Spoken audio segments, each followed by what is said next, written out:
Price Lord. தேவனுக்கு மகிமை உண்டாவதாக.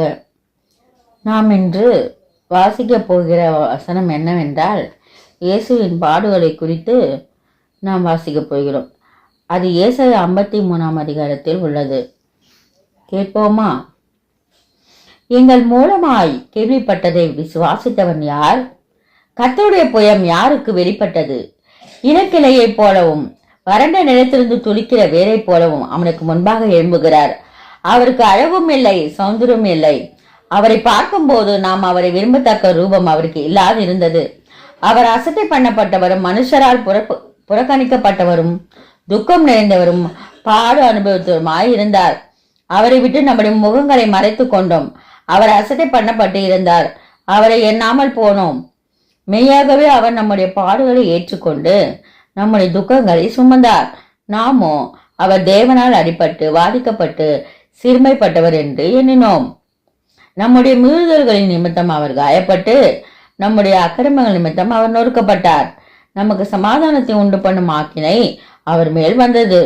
அவருடைய தழும்புகளால் குணமாகிறோம்.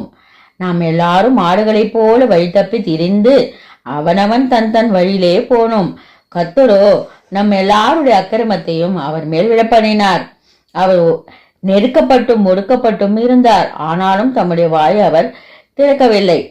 அடிக்கப்படும்படி கொண்டு போகப்படுகிற ஒரு ஆட்டுக்குட்டியை போலவும் தன்னை மயிர் கத்திருக்கிறவனுக்கு முன்பாக சத்தமிடாதிருக்கிற ஆட்டை போலவும் அவர் தம்முடைய வாயை திறவாதிருந்தார்.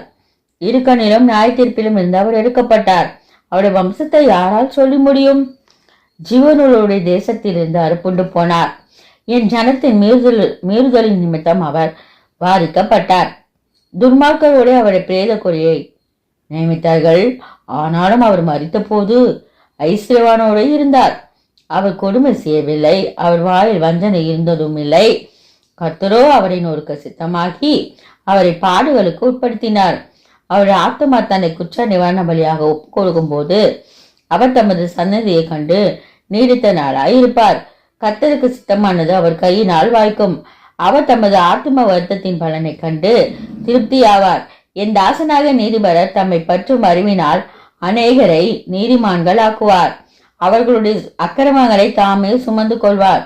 அவர் தம்முடைய ஆத்மாவை மரணத்தில் ஊற்றி அக்கிரமக்காரில் ஒருவராக எண்ணப்பட்டு அநேகருடைய பாவத்தை தாமே சுமந்து அக்கிரமக்காரருக்காக வேண்டிக் கொண்டது நிமித்தம் அநேகரை அவருக்கு பங்காக கொடுப்பேன். பலவான்களை அவர் தமக்கு கொள்ளையாக பங்கிட்டுக் கொள்வார். கர்த்தர் தாமே இந்த வசனங்களை ஆசீர்வதிப்பாராக. மெய்யாகவே அவர் நம்முடைய பாடுகளை ஏற்றுக்கொண்டார், நம்முடைய துக்கங்களை சுமந்தார். ஆனால் நாமோ அவர் தேவனால் அடிக்கப்பட்டு வாதிக்கப்பட்டு சிறுமைப்பட்டவர் என்று எண்ணினோம். கர்த்தர் தாமே இந்த வசனங்களை ஆசீர்வதிப்பாராக. ஆமேன், ஆமேன், ஆமேன். Thank you for watching.